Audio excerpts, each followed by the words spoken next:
My Bugatti is more beautiful than all works of art, proclaimed the great painter André Derain. One can really understand the enthusiasm and appreciation of the painter when one studies a Grand Prix Bugatti.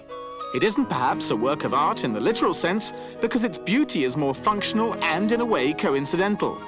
But it's certainly a masterpiece in its contours as well as its lines, whose balance and purity are faultless.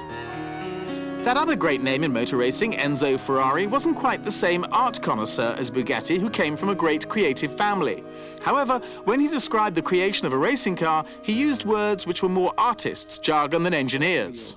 Che la macchina bisogna prima sognarla, per poi chiedere ai propri collaboratori se si sentono in grado di realizzarla, se condividono il sogno di chi vuole ottenere successo. A racing car, however, is basically conceived and designed for a reason. It has a job to do, and any technological considerations revolve around that basic raison d'etre. Even so, some, if not all, racing cars generate admiration in what are almost sculptural qualities, which reveal the hand of the artist who created the shape, drew the lines, and embellished the profile. Is there then a mysterious rapport between beauty and practicality in spite of the differences between art and technology? Is it true, as some will suggest, that that which is beautiful is necessarily effective? Or, to put it in racing language, if it looks right, it usually is right? One thing is for sure, and that is that certain designers have more artistic talent than others. They may all be engineers, but not all have an artistic touch which, consciously or not, is revealed in their designs. Furthermore, the spirit of avant-garde unites certain engineers and certain artists in a common quest for innovation, with the same penchant for risk.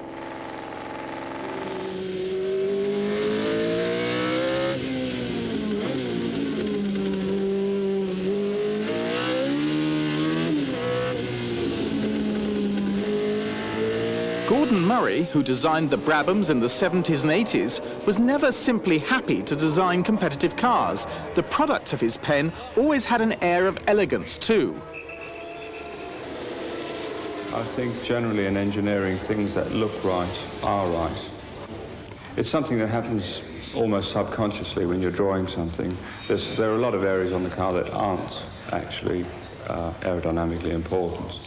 And it's just as easy to make something pretty as not pretty, and it's something you have in you, I think.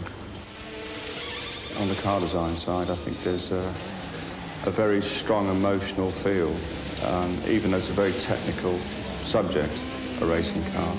When you're designing a car, I certainly have a very strong emotional feel for it. And I think anything that's technically as perfect as a Formula One car is an art form anyway.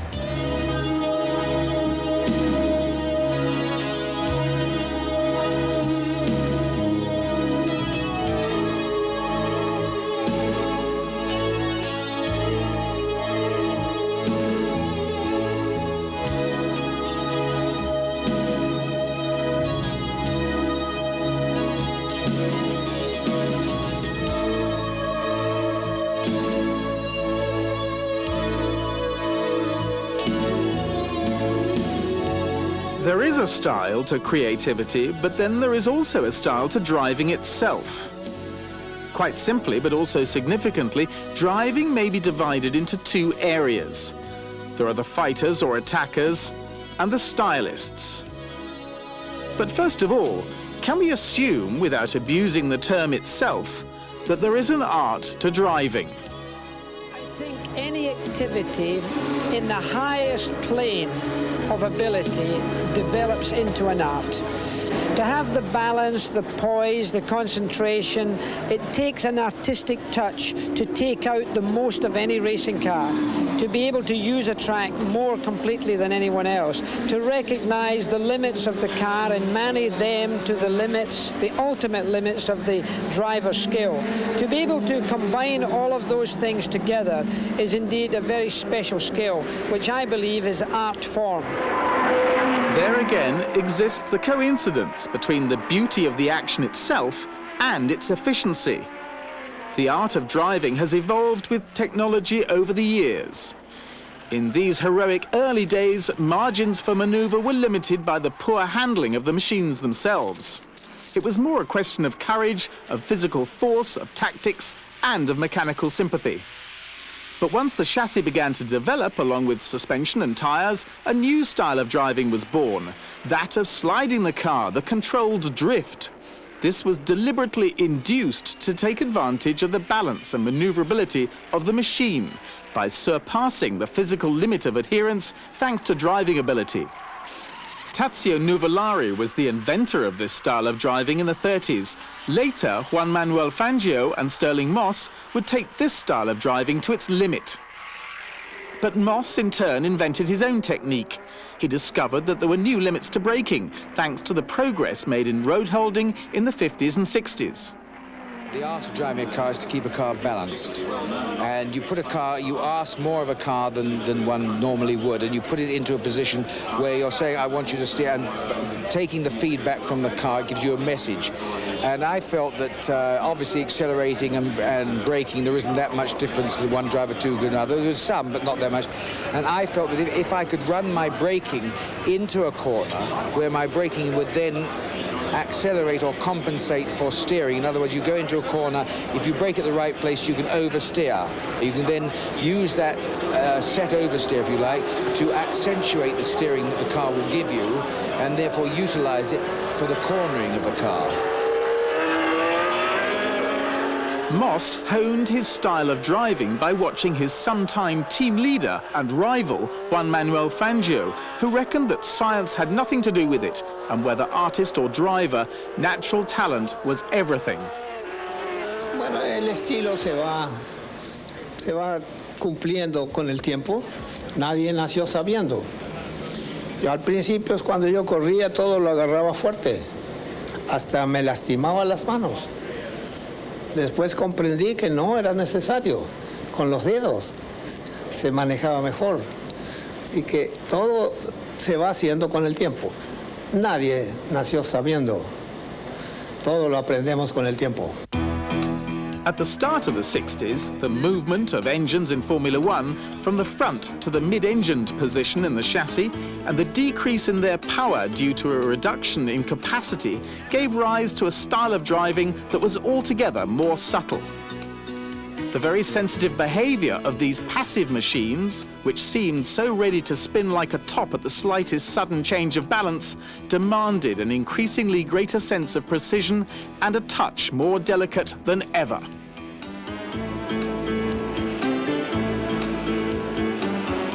Furthermore, the development of suspension which could be adjusted to each individual circuit demanded an increasingly greater relationship between a driver, his engineers, and his car.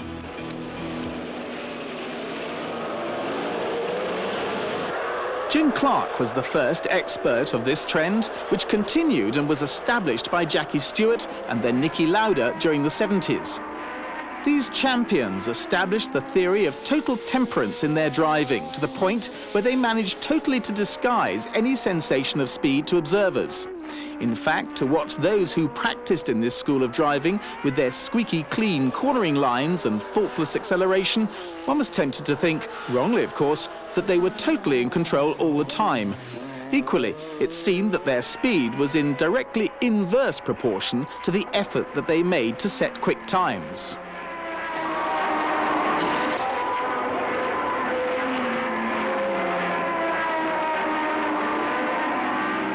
Others, however, stayed faithful to a style of driving altogether more instinctive, generous, and spectacular.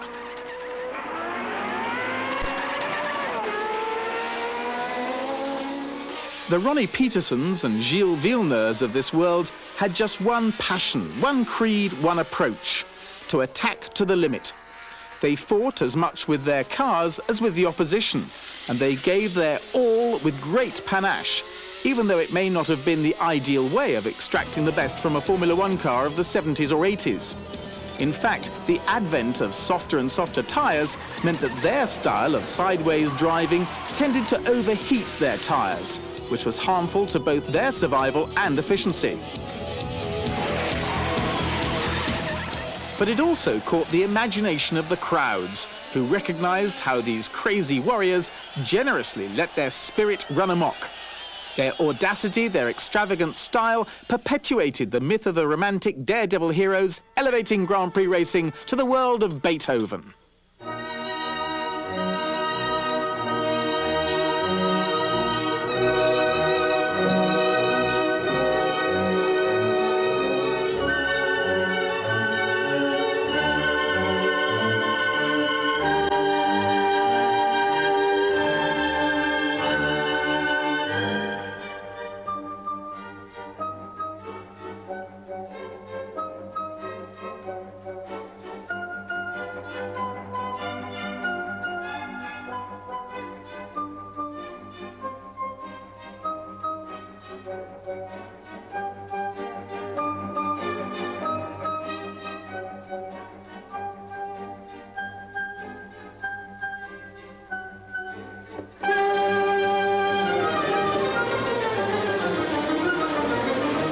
A Grand Prix start, the raucous din of unleashed engines which cause the earth, air and eardrums to vibrate in unison, is also the opening of an heroic overture.